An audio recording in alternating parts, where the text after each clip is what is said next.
कैवल्य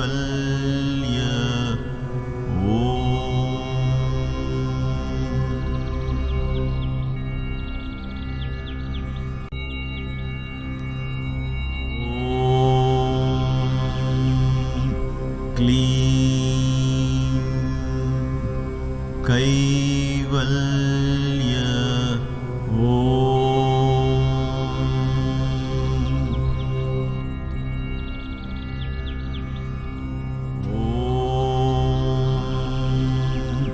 क्लीं कैवल्य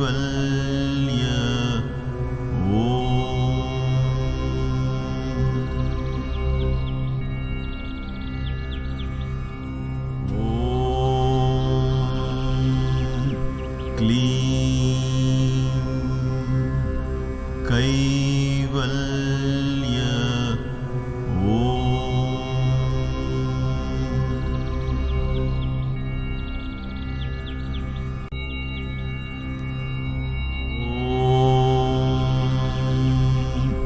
क्लीं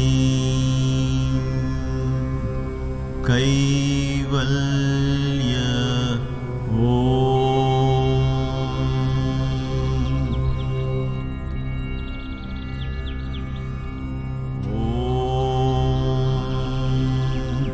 क्लीं कैवल्य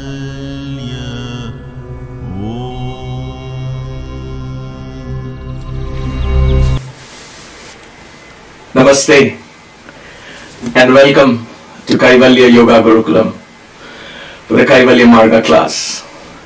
I know we are coming back to this class after a couple of weeks break, but I'm glad we are back. I couldn't wait to get back. There is so much to share and so many months, perhaps years of material waiting.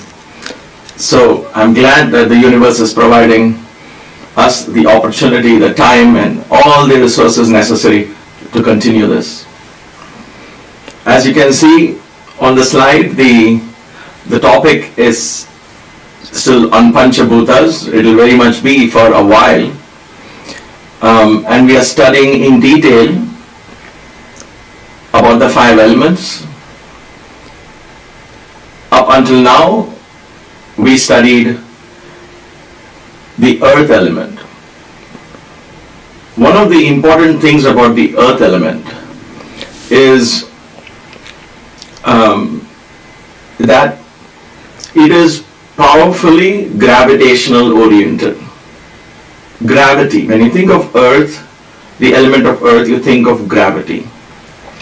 Very closely associated with earth.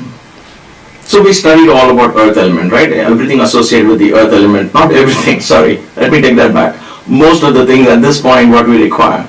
Because like I said, there are planets associated with the earth element. There is the whole chakra which we didn't touch upon. We just talked about the earth element, the senses, and how we can bring earth element into our consciousness. That is what we are going to try and attempt in the water element as well. So just very closely associated with the earth element is the water element. Now even in the placement of chakras, the Mooladhara chakra is at the base of it all, because at the bottom of it all is matter, because matter is heavy, it just settles there. So Mooladhara chakra. And the water element, the Swadhisthana chakra, is very closely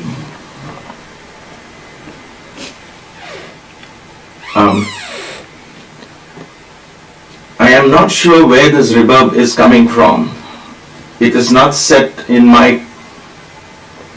I just got a note from Maya, some of you probably texted. I am not sure where the reverb is coming from. Let me think if there's something I can do right away. Hopefully, let's see. I don't know if it's better. It's better? Oh, okay. Let's see. I don't know. I didn't set any reverb, but these things are quite finicky. I'm not blaming the computer or anything. It's just that there are so many gadgets here. The camera goes through mixers, and mixers goes through audio mixer, this, that, and all of that fun stuff. So I don't know if I messed up something. because we had the capture card failed on us. If you remember the last time, that's why we had to cancel the class. I had to order a new one, and it took time for that to come because that's in great demand. And anyway, let's not get distracted with that. So if there is some reverb, I hope it's not too distracting. I will try and keep the volume a little low. Maybe the volume is too high, I'm not sure. Check, check, check, check. Interesting.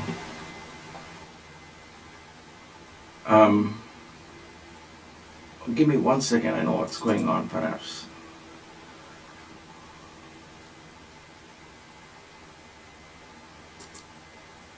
Check, check, check, 1, 2, 3. Check, 1, 2, 3. Well, let's see. Hopefully, honestly, I don't know what's going on because I seem to have reduced the volume here, but still mic is picking up, so it's another mic that's picking up. Let it be. Let's see what happens. I'm not stopping, not going back. If this is very bad, then I'll repeat this class again. But for now, let's go on. Let's begin the class with 3 ohms.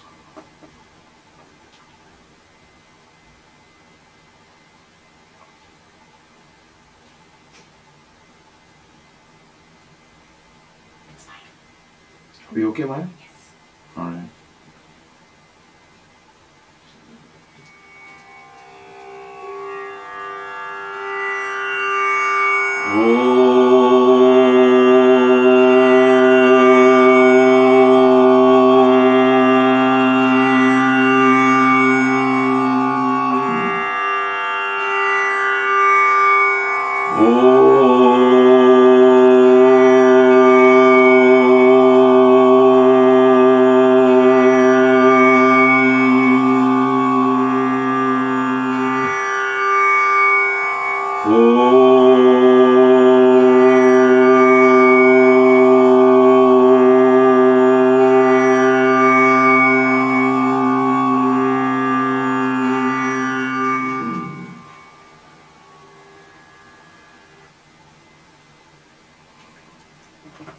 That helped.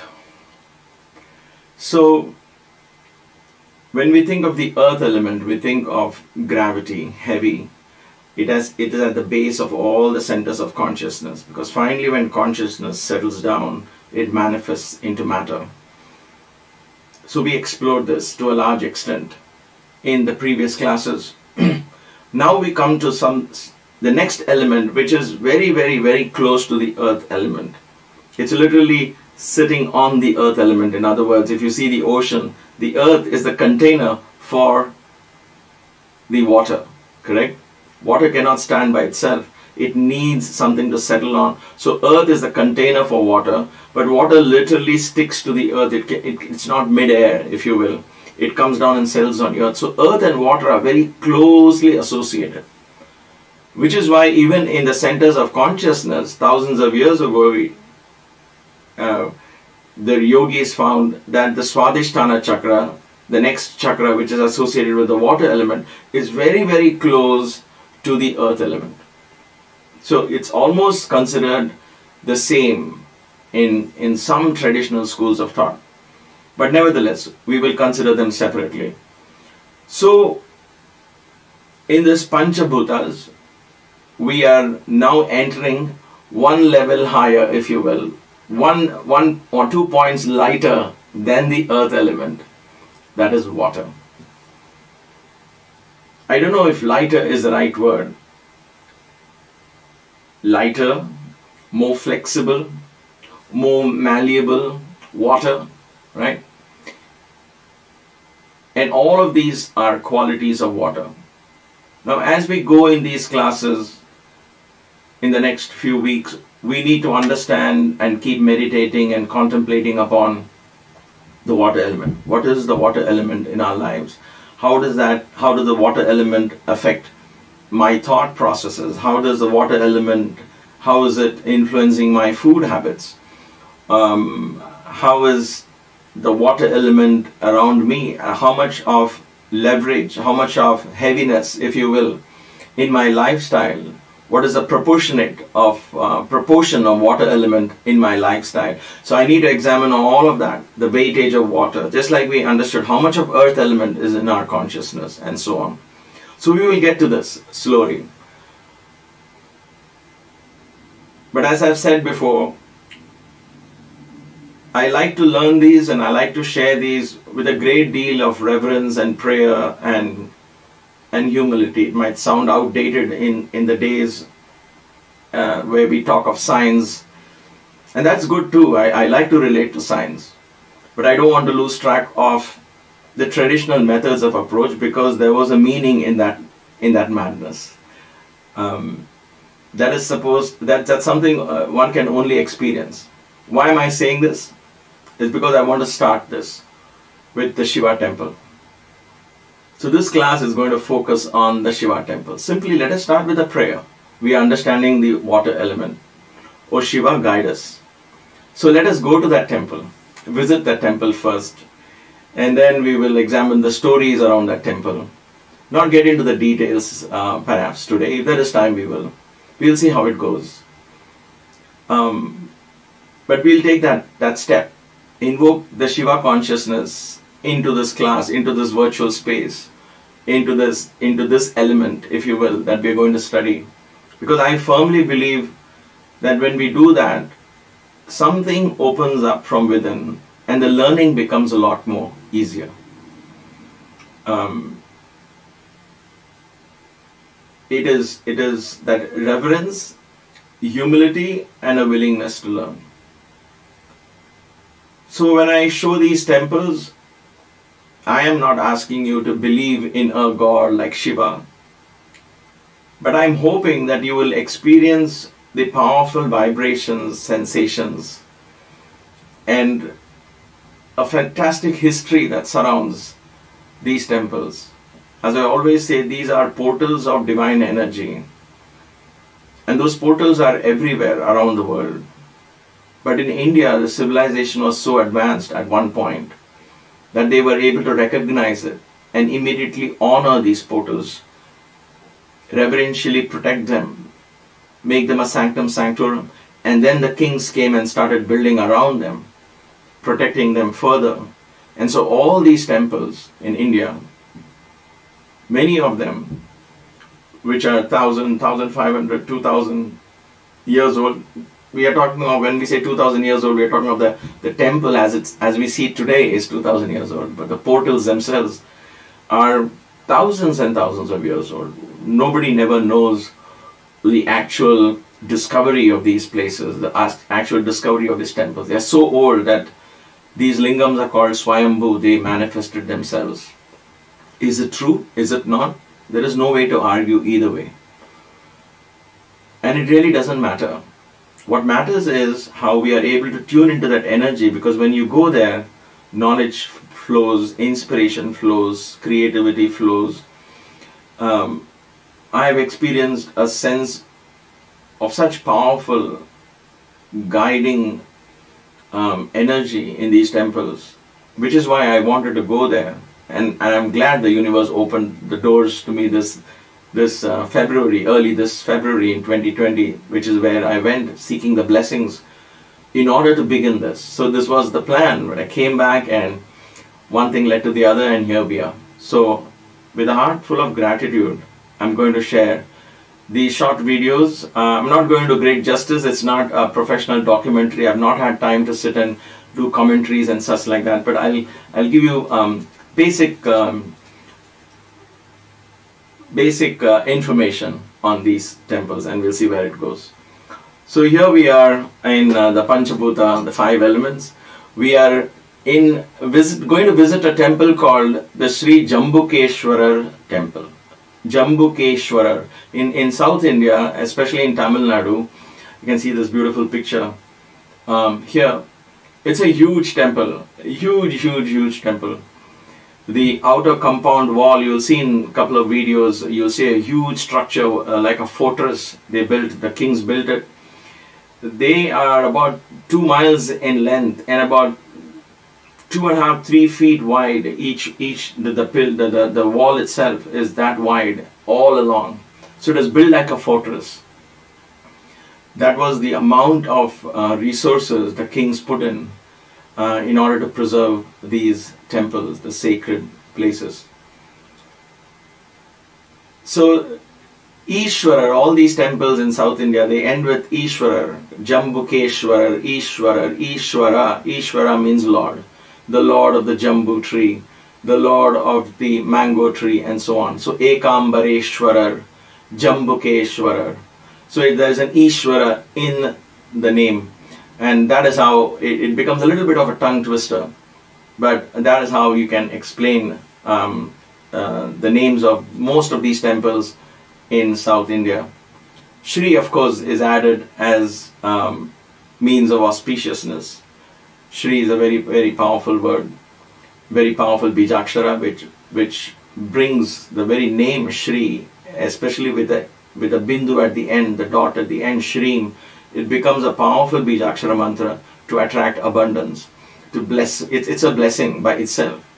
So Shrim becomes Shri when we address people, men, and women it becomes Shrimati. So there is a Shrim in Shrimati because women are considered with great respect, the much higher energy level and power. And so they are given Shrimati because the word Shrim comes into them. They are the ones who bring blessings upon the community, upon the nation, upon the world. Anyway, that's a different topic altogether. I don't want to get distracted. But the word Shri is very powerful. So Shri Jambukeshwara temple. This temple is in South India, in Tiruchirappalli, also known as Trichy for short. And it's a very, very beautiful temple. So let's go to that temple, seek the blessings of Shiva. And in the very first video towards the end, you'll find something humorous. I'm not going to say what it is. You'll get distracted, I'm sure. So let's go to the temple.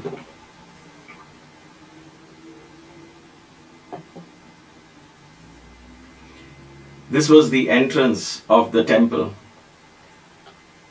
as I walked in that morning, early morning. I pulled out the camera and took the GoPro. This, I believe, was about 6:37 in the morning, so people were just coming in and going out of the temple. You can see these villagers coming, and this is a regular ritual, coming to these ancient temples, offering their prayers and going back home.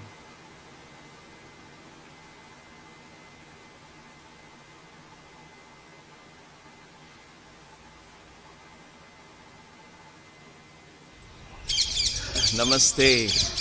Welcome to another beautiful episode of KYG. I hope it's going to be nice. I don't know. I'm at this temple. I just started my camera and recording. So I hope I'm able to do justice. I'm allowed to record video and things like that. I'm at a temple called Jambukeshwarar. The temple is dedicated to the water element of Shiva. Under the main sanctum sanctorum, there is a very age-old lingam. It is so worn out. It's made of solid granite, but it looks so worn out.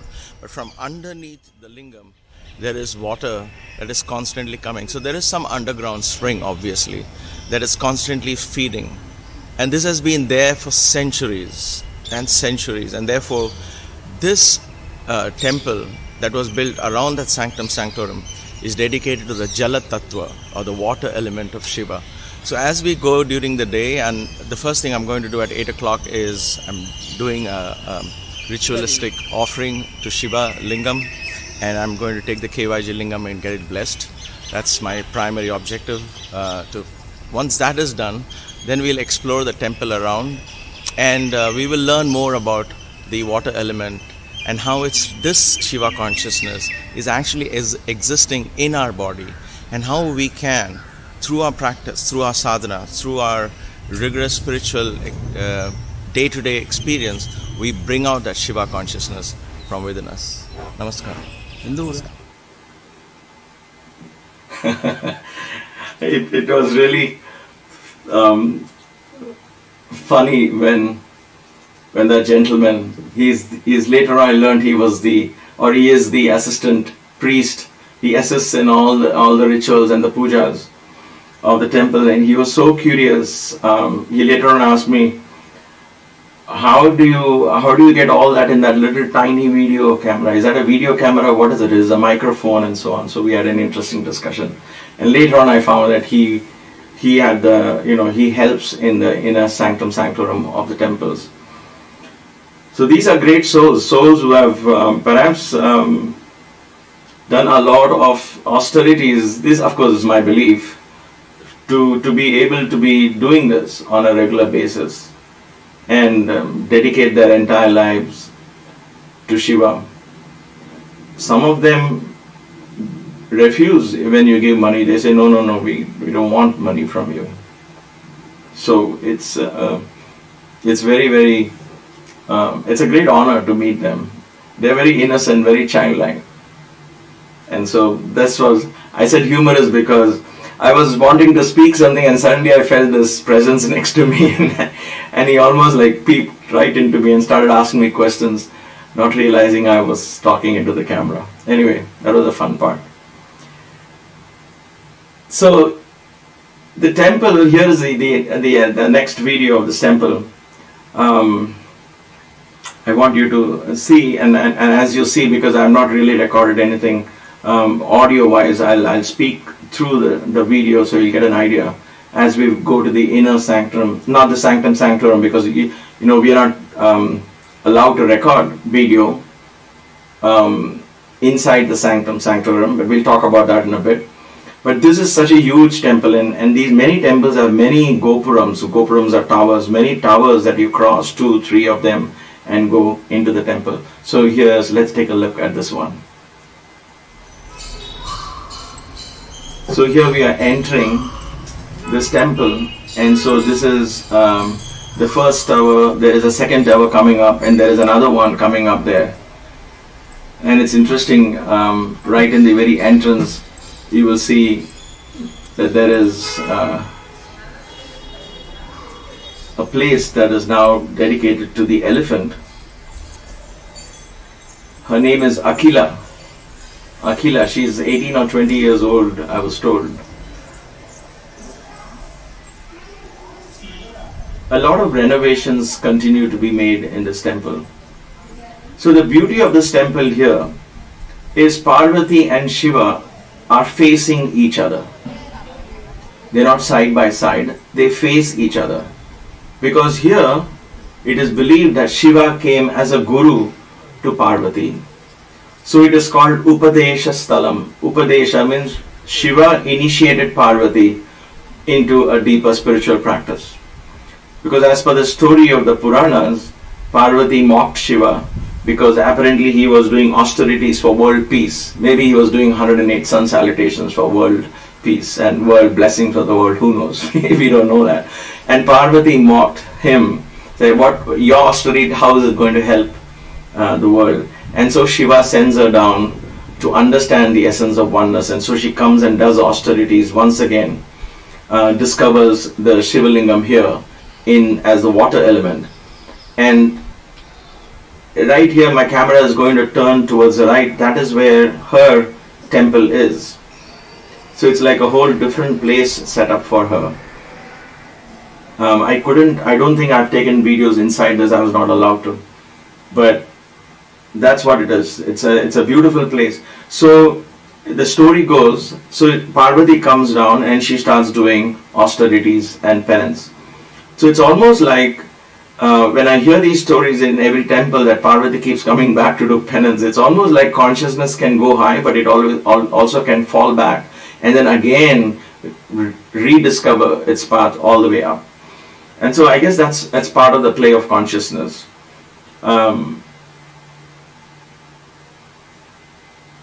Shiva apparently is facing her in the way the temple is set. Shiva is facing her. It's only a lingam. In South India, when you talk of Shiva, there is no form because Shiva represents the formless aspect. So there is only the Shivalinga that is there. So the stone Shivalinga and very old Shivalinga is there facing, and then Devi or Shakti or Parvati is facing the Shivalinga. So she becomes the student in this place.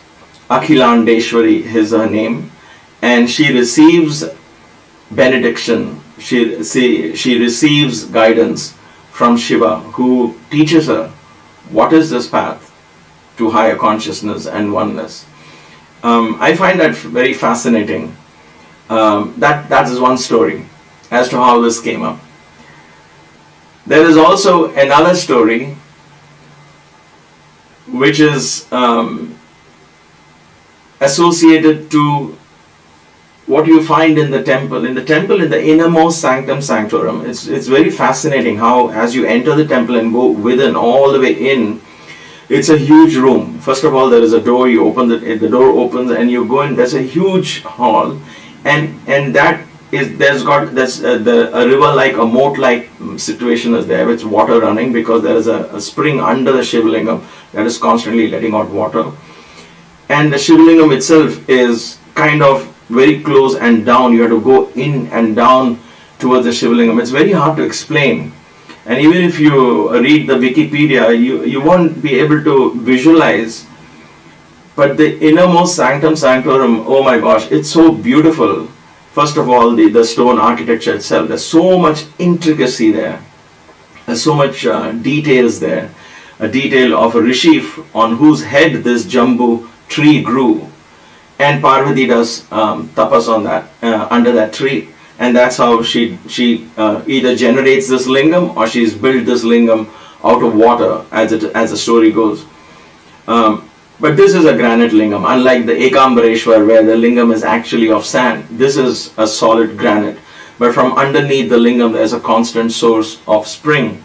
Even the temple tank that you'll see in the video, which might be the next one, the temple tank is also constantly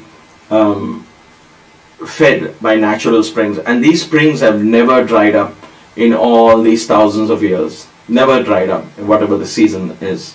In fact, in monsoon, the Shivlingam gets flooded there. So they have some ways to maneuver around that. But it is fantastic to be in that inner sanctum sanctorum. Public is not generally allowed, except for a small fee that you pay, or if you sign up for a ritualistic worship for a small fee, then you are allowed inside. And so it's a handful of people at any given point. I think, I don't know, because I went there twice so far, and the second time I went, it was just me and two other people, and so I had, it was just me, the main priest, and both of us were chanting Rudram, and we were doing the Abhishekam. Not me, I was chanting and he was doing the Abhishekam, and it was like literally 6-7 feet away from me, where he placed the Kaivalya Lingam on the lingam itself, on the main lingam. He placed that. And then during the middle of the Abhishekam, he suddenly looked at me. I had a Spatika Mala with Swami's locket and Sai Baba's locket, which he gave me, and a lot of stuff. In fact, there was a tiger nail from under Baba's chair, which I had found, and I had given it to Baba, and he returned it back to me. Say, keep it, and you wear it. And I was wearing that. So it's all part of that. My Japamala was part of my Japamala, and it's interesting here because he suddenly looked at me in the middle of the Abhishek, where they keep offering water and milk and so on. And suddenly looked at me and said, "Give me your mala." And I just, took it, and usually they take it at the very end. They say, if you want something blessed, you will bless it. He said, "Give me that mala." And I took it, and he put it on the lingam, and he started doing the worship. And when I received it, the tiger nail was missing. And I told him the tiger nail, because it was Baba had given me and I had preserved it for so many years. So I noticed it was missing. I said, "Where is my tiger nail?" He said, "It is gone with Shiva. It is gone to Shiva. You don't need it anymore." So I was stunned. He is a very short-tempered old man. So I didn't want to mess with him. But I got goose bumps, if you will, if that's the right word to say. When he told me, "No, that has gone to Shiva. You don't get it. It's gone. Let it go." So it's almost like when he was doing the Abhishek, he saw that tiger nail, which was very well set up in that silver locket of mine, very well set. It was covered with silver and all of that. So it was very well set, and it lasted for, I don't know how many years now. It's been from 91 or 92 I got this, 91 I got this from Baba. So a lot of years, almost 30 years, and then now suddenly, why would it detach itself, right? There are always these kind of mysteries which I never find answers. I never questioned. I said, okay, you gave it to me, you took it back, so that's okay. But it was very intriguing that at that moment that happened. So these places, that's why I believe in my heart there are a lot of things that happen in these places, a lot of powerful things that happen in these places.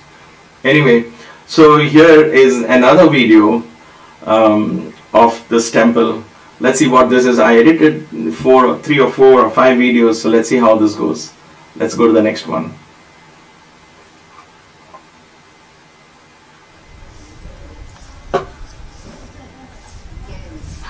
Oh yes, this was the eastern side. This was the Adi Jambukeshwara, the first ever lingam that was discovered. So we're going to have darshan of that. Nobody goes to that now, so it was a blessing. This is the eastern Gopuram built by a king.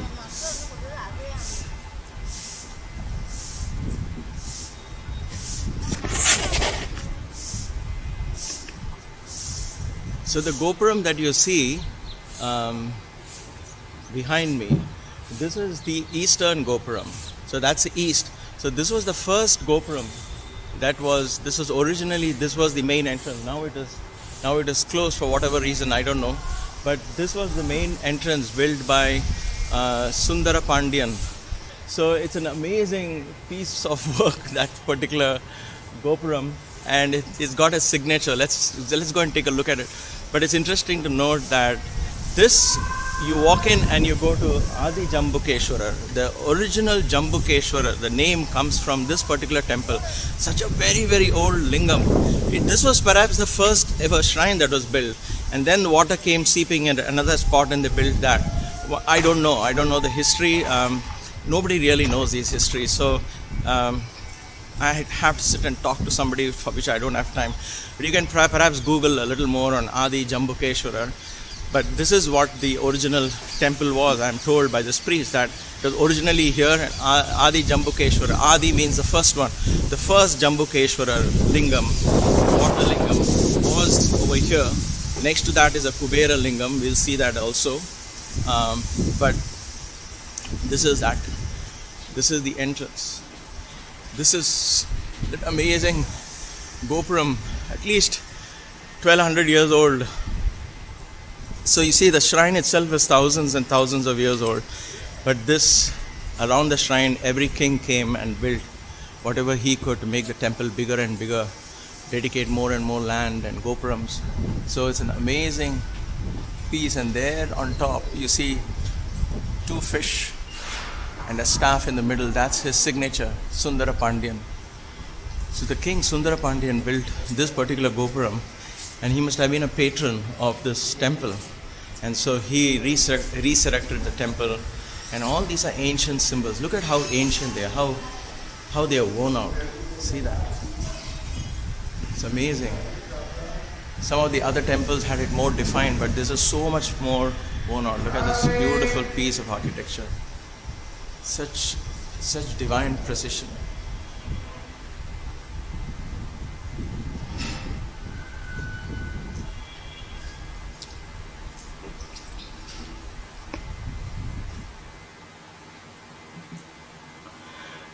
Visiting these temples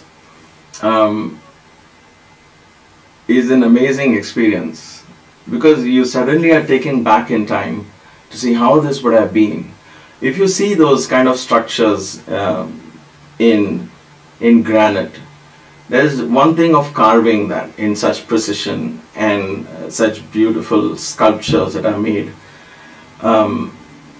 That's one thing, right? That itself is baffling. Because it's not 1 or 2 sculptures, it's hundreds of these. And not only in the inner sanctum sanctorum, but in Gopurams, in other places, across the temples. At every place, it was almost like they were so mindful of every statue they made. That is one side of the picture. The other one is, how do they now assemble this and build these Gopurams with such accuracy? with such geometrical perfection, if you will, without computers and modern drones and all the kind of instruments that you and I would think are very important. It just shows that how if the consciousness wills and if the thought is properly nurtured, then the universe begins to guide you in ways that anything is possible. Anything is possible. But we sit back to think that this should be there in our lives, then this will happen. Then we create those combinations and permutations and combinations, and we create those limitations, self-imposed, literally, thinking, oh, it's common sense, this has to fall in place for this to happen, otherwise this will not happen. Who said that? I said that. Why did I say that? Because I was taught like that, and I just simply absorbed that, and I'm applying those belief systems. But when you see these kind of things, and say, can you build a tower there? It's impossible for us to fathom how 2000 years ago these kings built these fascinating structures. So this was not a culture that was just caught up in some weird blind beliefs worshipping a piece of stone. These were very highly civilized, very highly, how do I say this, a very progressed civilization, where the consciousness of these kings, the leaders of the community, was steeped in divine pursuits. And they were being guided by rishis and yogis and spiritual masters that were truly in touch with the divine. Otherwise, this kind of handiwork is impossible. So, like I said, the proof is in the pudding. Now let's go and look at Adi Jambukeshwar. Let's get his darshan today. That was the main. At least we could get the darshan if from a distance. I was not allowed to go all the way in. This is a very small lingam, a tiny lingam, but I managed to get that on the video a little bit. And also there is a Kubera lingam. Kubera, I didn't get time to explain it in the video, but you will hear me mention the word Kubera. Kubera is the aspect of Shiva consciousness again, but this is a deity that is dedicated to wealth. Wealth that just is never ending. He has a never ending source of wealth. We are not talking of abundance like in Shreem. Shreem is an even more broader abundance principle. Kubera is associated purely with wealth, resources that are required for you to carry on a job. Among those resources, wealth. So he provides wealth, and so a very old but a very big Kubera lingam was also there next to the Adi Jambukeshwara. So luckily there were, I believe, no restrictions for the videography there, and I was able to take videos. They were all closed because by the time I finished the main puja in the temple and came out, it was past 11 and all of these were closed. And so, but I managed, because of the camera's little lens, I managed to peep through the closed doors and get it. So let's take a look at that.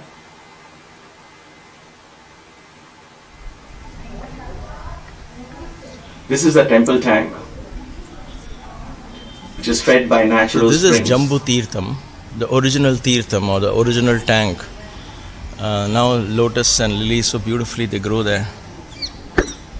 They don't use this water for anything, so don't worry about the moss, and that's just natural. It's beautiful. Let me see if I can get it over the...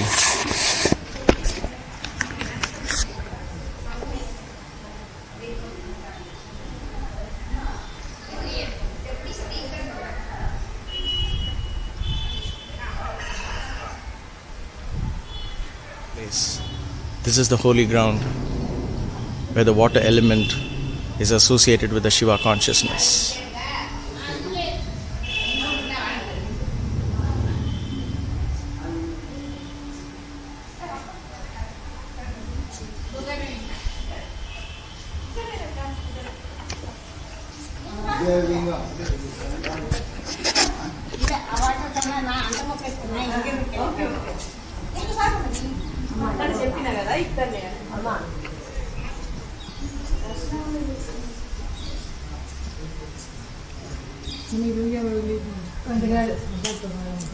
This is the original Adi Jambukeshwarar. As you see from the east, it all began here. The temple began here, the energy began here.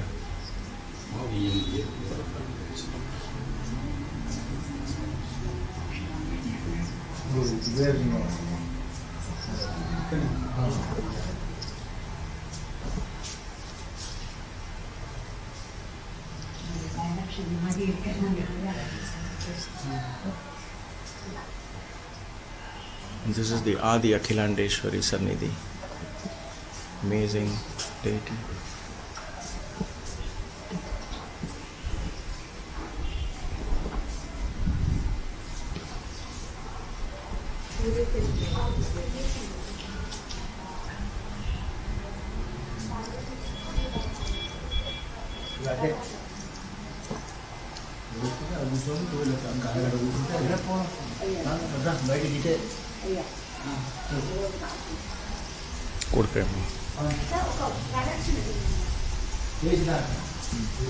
This is Kubera Lingam.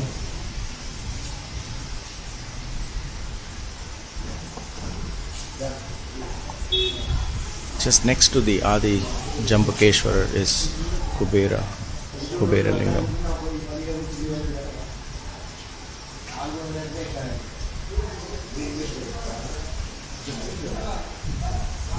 Right behind me is Kubera Lingam and Adi Jambukeshwarar.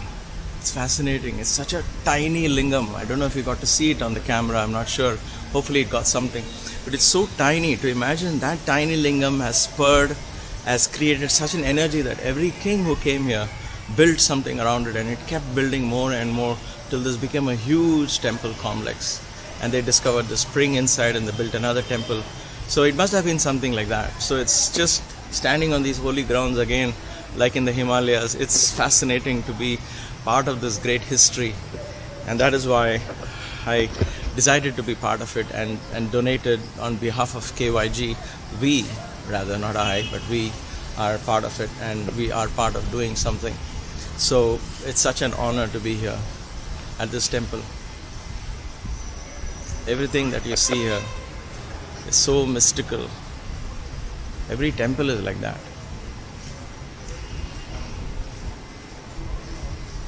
It's Ganesha.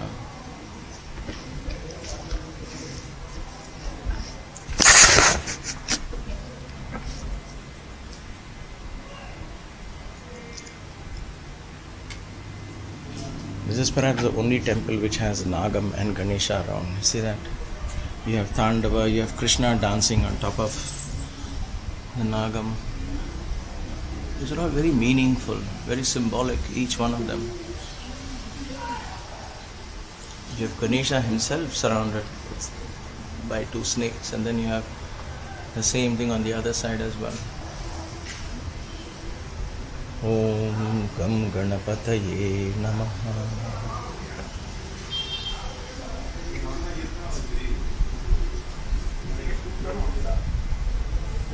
This was a relatively very quiet temple.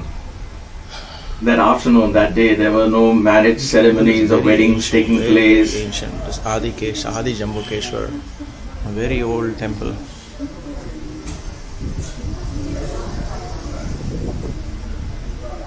So fascinating.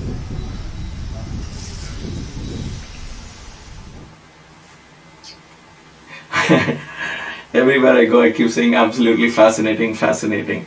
I never really got time to sit and edit, so most of these are just, okay, I like something, I just put it there.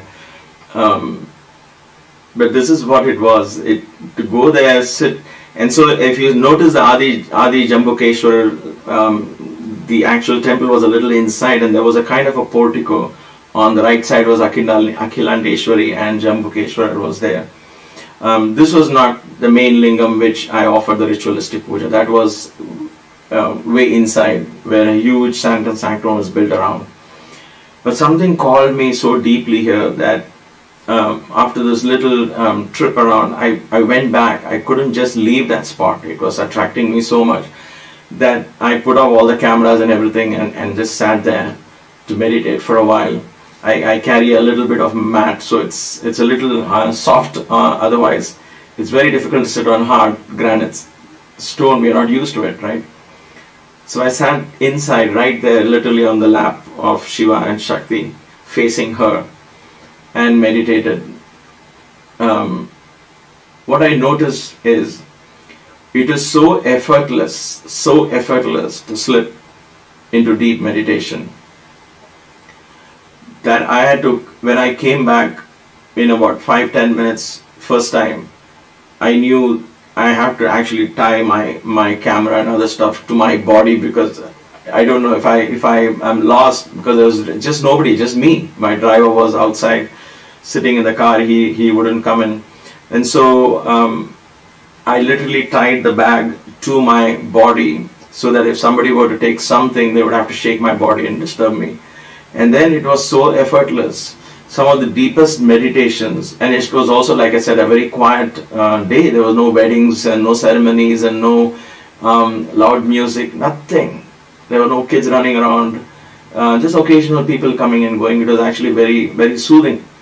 So the experience of this water being calming effect, when you listen to the water, it calms you down. That was the kind of feeling I got there. I could literally feel the cool earth being so cool underneath because of underground springs.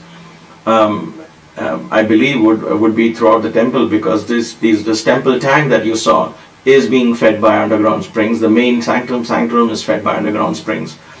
So I could feel the extreme coolness, and it just brought so much peace that I could easily slip into meditation. It was so effortless, something that I was not prepared for. And sometimes it takes time for us to get into that, especially when you are traveling and everything is so new. But this was like going back home. And I felt so happy that Shiva welcomed me with his open arm. These are the kinds of signs I look for in temples: the energy level, and the general experience, how it is. And so this was that. Let me take you to another spot here, where there is 3.5-4 acres inside the temple. So you can see the temple itself must be 20 plus acres or more. 3 or 4 acres inside the temple that is dedicated to just growing quality grass. So somebody was very kind and donated them Australian grass, so they were growing that to feed the cows and the temple elephant. There is a goshala, in other words, a whole set of cows, 15 or 20 cows that is being maintained by the temple within the temple premises. So it's like a self-sustained system there that goes on, an ecosystem that goes on. It's very fascinating. So let's take a listen there. One thing that happened here, and I want to share that today. I don't know, I feel very strongly that as I was doing these videos, this is where KYG began its first donation towards a temple. And so even if it goes 5 minutes more, just allow me to share that video, simply because I'm just being guided to do that. And so let me show that to you. Let's take a listen.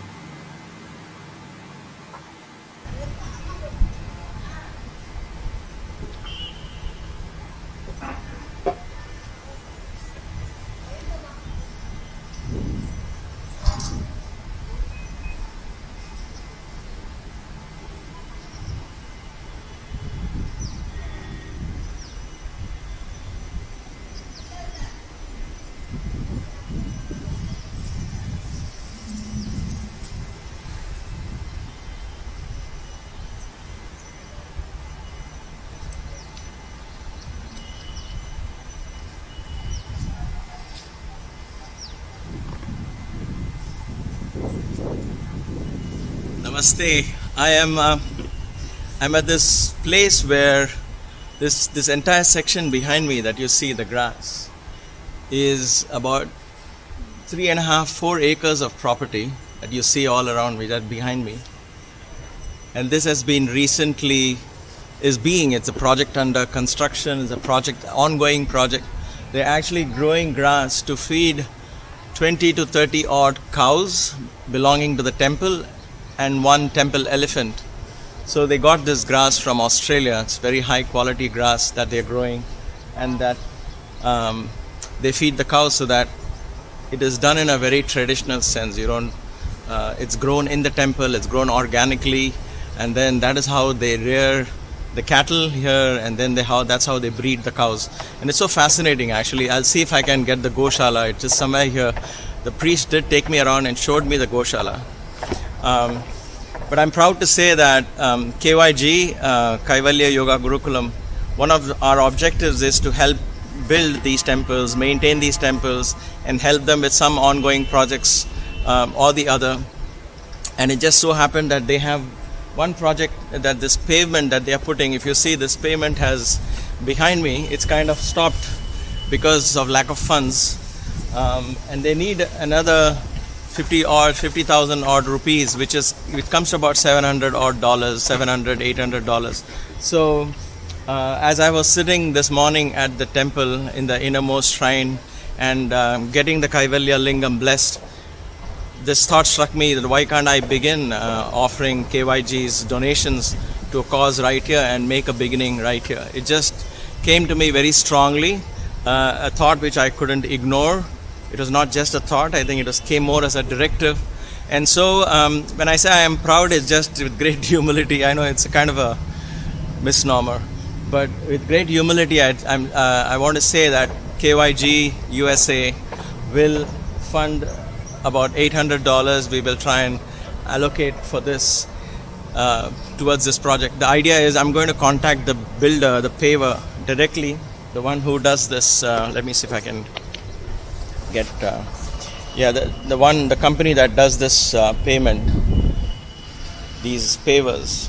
So I spoke to the owner, and I spoke to the owner, and he said that if we give it to him directly, it's a lot better. I know it's not the traditional way to do it, but the idea is, what I want to do is, since I have been born and bred in India, so I know what it is. Very easy to write a check to a temple, right? And say, okay, this is allocated to this, but I'll never know if the money actually reaches the project. So what I'm going to do now is actually take up something like this and make sure and follow it. Look, I'm walking on actually thorny ground, but all of this will be covered with that payment that you see there. That payment which is stopped, this work is stopped halfway. So all of this will be cleared. So the idea is that I spoke to the guy who actually does this, the company owner, and normally it would cost a lot more, but I bargained with them and I said, we want to get this done. So we spoke, and we brought it down to about $750, $800 or so, and all of this will be done. So he's also doing it at a very discounted price because it's a temple, and he's also a very devoted person. He has a business of paving stones close by. So this is perhaps the first official project of KYG in helping restoring ancient temples and helping them maintain. Look at this here. This is it's quite hot now because it's about close to 11:30, but you see that this work has stopped here.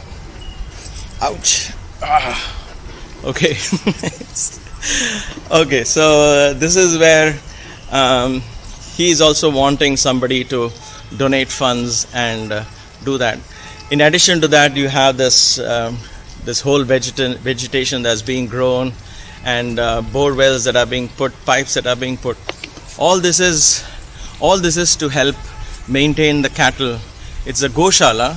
One of the sacred traditions of Indian temples is to maintain cows, a healthy breed of cows. So some of these breeds, genetically they go back hundreds, if not thousands of years, because the temples have gone a long way in maintaining what kind of a bull that is donated, what kind of a cow is donated, and so on. And then these are purely, and the milk from those cows it's purely meant for worship purposes and for the families of the priests and so on. I believe there are 15 main priests managing this huge temple.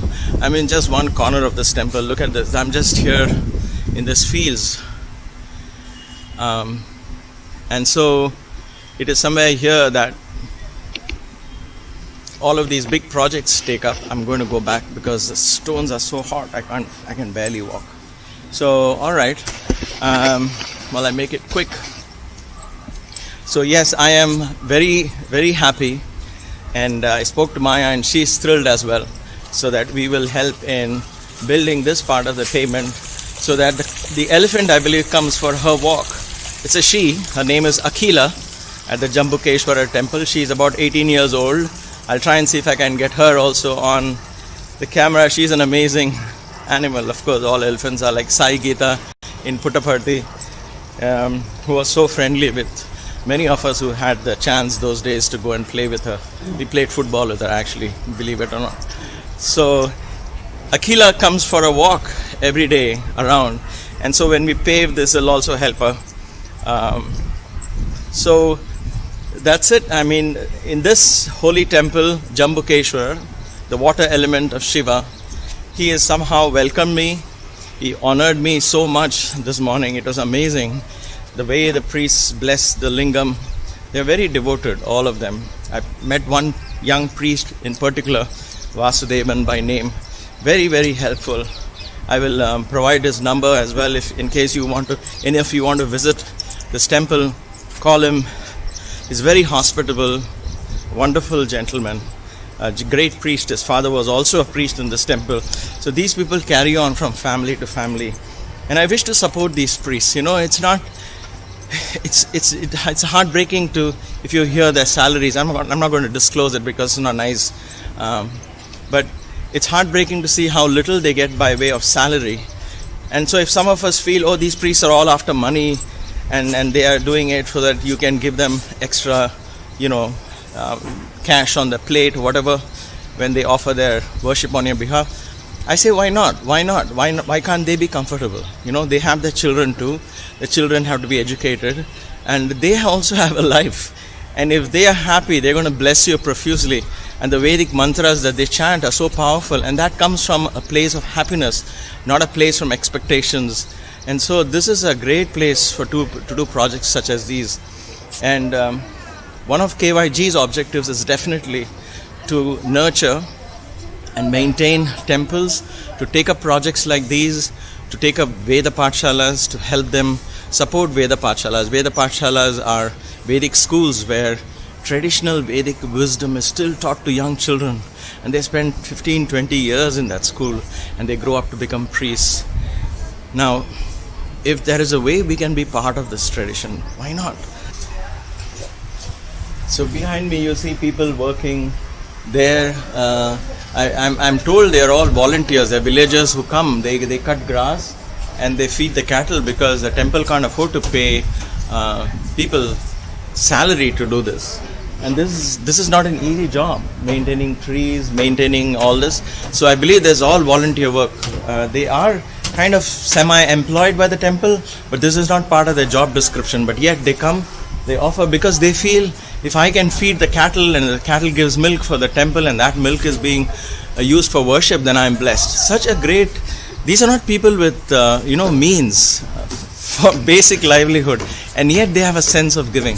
That is the spirit of these amazing Indian the Indian spirit, I would call it. It's genetic. It's deep within. When it comes to God, it doesn't matter if you're rich or poor.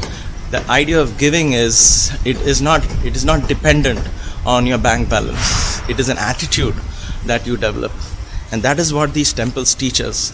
And if we can all be a part of maintaining these beautiful temples, and there are hundreds and hundreds of them. Oh my God. When I visit every temple and I hear what kind of projects they have, some of them are so badly maintained, it breaks my heart. But then I don't have millions stored, others I would have used every bit of them. But we can do it together, right? Everything is possible if we do it together.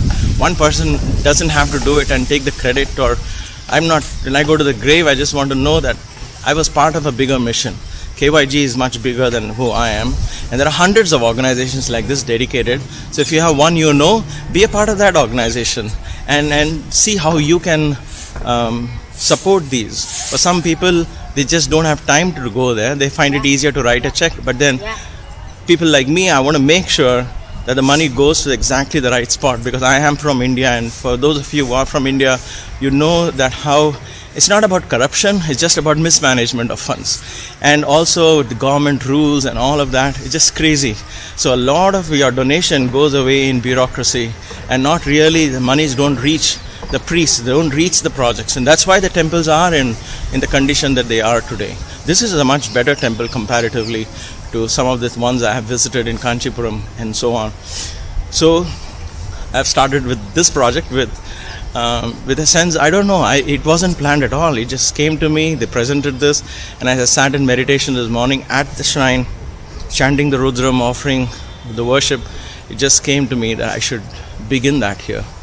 So everything points towards that. So come be part of that. Let's together build this temple, maintain temples like these, maintain the Sanatana Dharma, and be part of something much bigger than, because when we leave, what are we going to take with us? Nothing except the works that we do.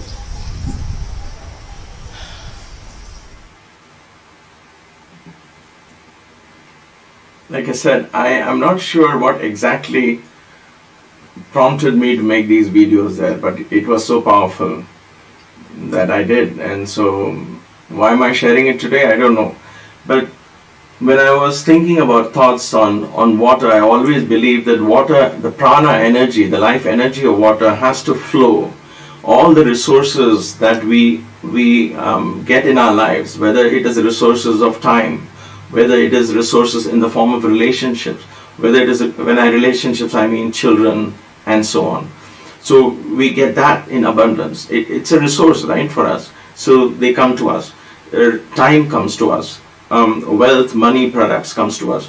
Assets come to us. So we have all of these resources coming to us. The fundamental thing about water is it has to flow. It has to flow. If it begins to accumulate, then it becomes stagnant. It is no longer a resource, then it just accumulates.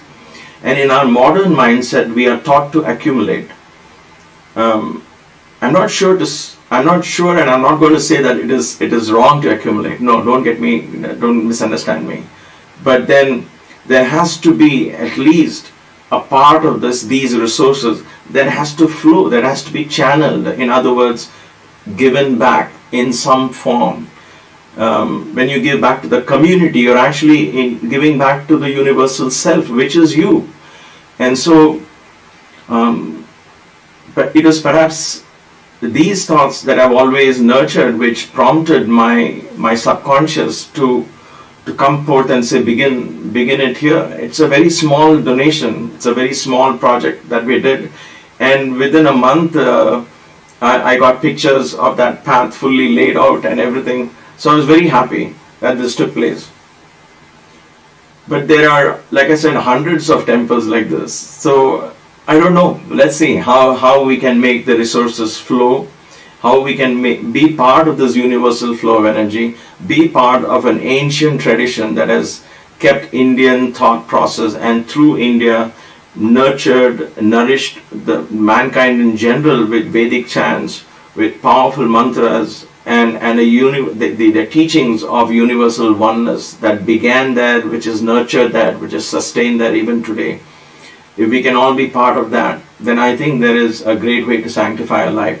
And coming back to the water element, it helps us to understand this water element in a much, much larger way. So much for the water element, inauguration of the water element. There is so much to share. We will get down to more personal practices, applying them and understanding the stories behind this temple. There is an element of spider and an elephant. That's an important part of the story. So let's explore that in the next class. Thank you so much for watching and being part of these classes. Especially today, it's a special day, and on this holy month of additional month, I was prompted to launch these videos. So thank you. Let us end this class with 1 Om and 3 Shantis, and we'll meet again next Friday for Kaivalya Marga class.